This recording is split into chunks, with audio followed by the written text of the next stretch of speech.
आज के इस वीडियो में यहाँ पर ये जो आपको एक अलजेब्राइक इक्वेशन दिख रहा है ab minus 7 whole square equal to a square plus b square, हमें इस इक्वेशन को सॉल्व करना है और सॉल्व करके जो है हमें यहाँ पर a plus b divided by a minus b का यहाँ वैल्यू पता करना है। और ध्यान रखिए कि यहाँ a और b जो है ये पॉजिटिव इंटीजर्स हैं। देखिए हम यहाँ इस इक्वेशन को सॉल्व करेंगे और सॉल्व करके जो है यहाँ हम a और b का वैल्यू पता करेंगे। जब हम a और b का वैल्यू पता कर लेंगे उसको जो है हम उस वैल्यू को जो है हम इस एक्सप्रेशन में जो है पुट करेंगे तो हमें यहाँ इसका वैल्यू मिल जाएगा। अब हम a और b का वैल्यू देखिए कैसे पता करेंगे। तो सबसे पहले देखिए आप यहाँ पर इसका जो है हम सबसे पहले कर देंगे एक्सपेंशन। तो क्या होगा ये हो जाएगा ए बी का square plus 7 square minus 2ab into 7 equal to यहाँ a square plus b square. तो यहाँ से कर सकते हैं ये हो जाएगा a b whole square plus 49 minus 14 a b equal to a square plus b square.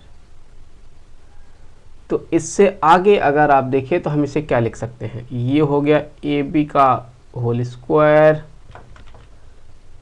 Plus 49 minus 14 a b. दोनों साइड में हम 2ab को ऐड करेंगे तो यहाँ प्लस 2ab और इस साइड में भी हम ऐड करेंगे तो ए स्क्वायर प्लस बी स्क्वायर, यहाँ प्लस 2ab आ गया। तो अब यहाँ देखिए हम इसे लिख सकते हैं ए बी का होल स्क्वायर प्लस ये जो 49 दिख रहा है इसके जगह पर लिख सकते हैं 36 प्लस 13 और फिर यहाँ हो जाएगा माइनस में 12 ए बी इक्वल टू ये देख लीजिए ये a प्लस बी का होल स्क्वायर हो गया, a प्लस बी का होल स्क्वायर है। तो इससे आगे यहाँ देखिए हम कर सकते हैं हो जाएगा ए बी का होल स्क्वायर प्लस 36 को लिख सकते हैं 6 का स्क्वायर और फिर यहाँ पर ये माइनस में जो 12 ए बी दिख रहा है इसे लिख सकते हैं 2 ए बी इंटू 6 और प्लस यहाँ पर ये 13 equal to a plus b का होल स्क्वायर। यहाँ देखिए ये क्या हो जाएगा, ये हो जाएगा ए बी माइनस 6 का होल स्क्वायर। तो ये हो गया ए बी माइनस 6 का होल स्क्वायर प्लस में यहाँ ये 13 और equal to a plus b का होल स्क्वायर। तो इससे आगे अगर हम इसको दूसरे साइड में लेके जाते हैं तो क्या बनेगा, ये बन जाएगा ए प्लस बी का whole square minus a b minus 6 का होल स्क्वायर इक्वल टू 13। तो अब यहाँ अगर हम इसका एक्सपेंशन करें, जैसे हमें पता है कि x square minus y square को लिख सकते हैं हम एक ब्रैकेट में x प्लस वाई, दूसरे ब्रैकेट में x माइनस वाई। तो x के जगह पर a प्लस बी है, y के जगह पर ए बी माइनस 6 है। तो यहाँ a plus b plus a b minus 6, दूसरे ब्रैकेट में यहाँ हो जाएगा a प्लस बी माइनस, यहाँ फिर ए बी माइनस 6 लिखना होगा। अगर हम माइनस से मल्टीप्लाई कर देते हैं, माइनस से अगर हम मल्टीप्लाई कर देते हैं तो ये हो जाएगा माइनस ए बी प्लस में 6 इक्वल टू ये 13। तो 13 को हम लिख सकते हैं क्या, देखें क्योंकि हम यहाँ इन दो फैक्टर को मल्टीप्लाई कर रहे हैं तो हमको 13 मिल रहा है, तो इसलिए हम लिख सकते हैं इसे 13 इंटू 1। तो अब अगर कंपेयर करें तो हम कह सकते हैं कि ये जो है ये 13 के इक्वल है और ये जो है ये 1 के इक्वल है। तो यहाँ से हम आगे बढ़ते हुए ये लिख सकते हैं कि a plus b plus a b minus 6 ये इक्वल है 13 के, और a प्लस बी माइनस में ए बी प्लस 6 ये इक्वल है 1 के। कर सकते हैं इस तरह से। तो मान लिया कि ये है इक्वेशन नंबर 1 और ये है इक्वेशन नंबर 2। तो अब ए बी से ये ए बी कट जाएगा अगर ऐड कर दे दोनों इक्वेशन को, और 6 से ये 6 कट जाएगा तो a और a ऐड होकर के 2a हो जाएगा, b और b ऐड होकर के 2b हो जाएगा। तो 2a plus 2b equal to 14। तो पूरे इक्वेशन को 2 से डिवाइड कर दे तो हो जाएगा a plus b equal to 7।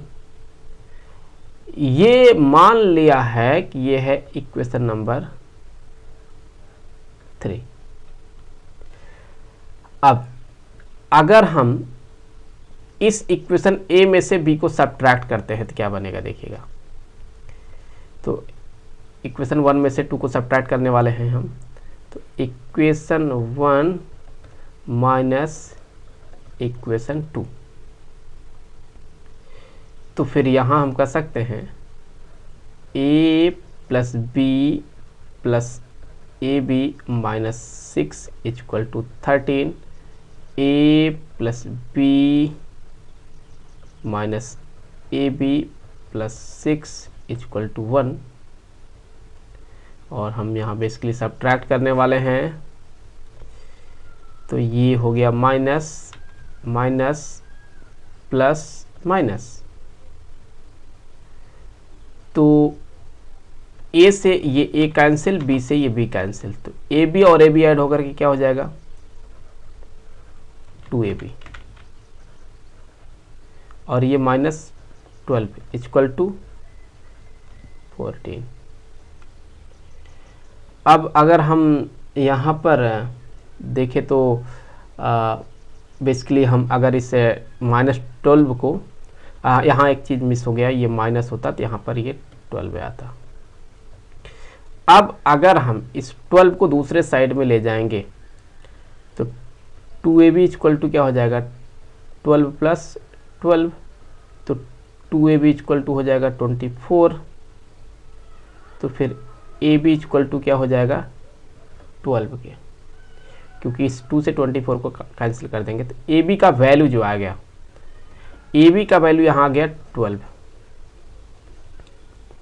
तो यहाँ अगर मान ले कि ये है, चलिए इक्वेशन नंबर 4। तो अब इक्वेशन नंबर 3 और इक्वेशन नंबर 4 से हम a और b का वैल्यू निकालेंगे। तो यहाँ अगर आप देखें इक्वेशन नंबर 3 से हम क्या कर सकते हैं, b इक्वल टू क्या लिख सकते हैं, b इक्वल टू लिख सकते हैं 7 माइनस ए। इस 7 माइनस ए का ये जो वैल्यू है यहाँ हम b के जगह पर पुट करने वाले हैं। तो क्या बनेगा यहाँ से a, यहाँ हो जाएगा a, b के जगह पर 7 minus a equal to 12, 7a minus a square equal to 12, a square minus 7a plus 12 equal to 0। तो फिर यहाँ से a स्क्वायर माइनस यहाँ 3a minus 4a plus 12 equal to 0। a common कर ले तो a माइनस 3, माइनस 4 कॉमन कर ले a माइनस 3 इक्वल टू 0, और ये हो जाएगा a minus 3 a minus 4 equal to 0। तो a के यहाँ से कितने वैल्यू मिलेंगे, 2 वैल्यू मिलेंगे। a माइनस 3 इक्वल टू 0 कर देंगे तो a इक्वल टू यहाँ से आ गया 3, तो यहाँ a का वैल्यू क्या आ गया, 3 आ गया। और साथ ही साथ देखें तो a माइनस 4 किसके इक्वल हो गया, 0 के, a किसके इक्वल हो जाएगा, 4 के। तो a का यहाँ 2 वैल्यू मिल गया। तो अगर a के 2 वैल्यू मिले हैं तो b के भी 2 वैल्यू मिलेंगे। कैसे, अगर हम यहाँ इसमें जो है a के जगह पर ये वैल्यू डाल देता हूँ तो हमें यहाँ से b के वैल्यू मिल जाएंगे। तो बेसिकली b जो है ये 7 माइनस a है, तो b जो होगा ये बराबर होगा 7 माइनस 3, तो b इक्वल टू क्या हो गया, 4। तो b का वैल्यू कितना आ गया, 4। और साथ ही साथ यहाँ देखें तो b इक्वल टू क्या हो जाएगा, 7 माइनस 4, तो b इक्वल टू कितना आ गया, 3। तो यहाँ से b का भी वैल्यू मिल गया। तो अब अगर a और b का वैल्यू मिल गया है तो चूंकि हम कह सकते हैं जब a 3 है तो b कितना है, 4 है, और जब a 4 है तो b कितना है, 3 है। तो अब यहाँ से हम जो है हम इसका वैल्यू निकाल सकते हैं, इसका। चलिए वैल्यू पुट करते हैं। तो यहाँ a plus b equal to क्या हो जाएगा, a के जगह पर 3 आ गया, b के जगह पर 4 आ गया, डिवाइडेड बाई 3 माइनस 4 कितना हो जाएगा, 7 बाई माइनस 1। तो ये किसके इक्वल आ जाएगा, ये -7 के इक्वल आ जाएगा। वहीं पर दूसरे वाले केस में देखा जाए तो a के जगह पर 4, b के जगह पर 3 डिवाइडेड बाई 4 माइनस 3, तो इस केस में 7 बाई 1, तो इक्वल टू कितना आ गया, 7 आ गया। तो इस तरह से जो है हमने यहाँ इन सब का वैल्यू निकाल लिया है। मुझे उम्मीद है कि वीडियो आपके लिए काफ़ी हेल्पफुल रहेगा। मिलेंगे आपसे अगले वीडियो में किसी दूसरे क्वेश्चन के साथ, तो तब तक के लिए खुश रहें। Good bye.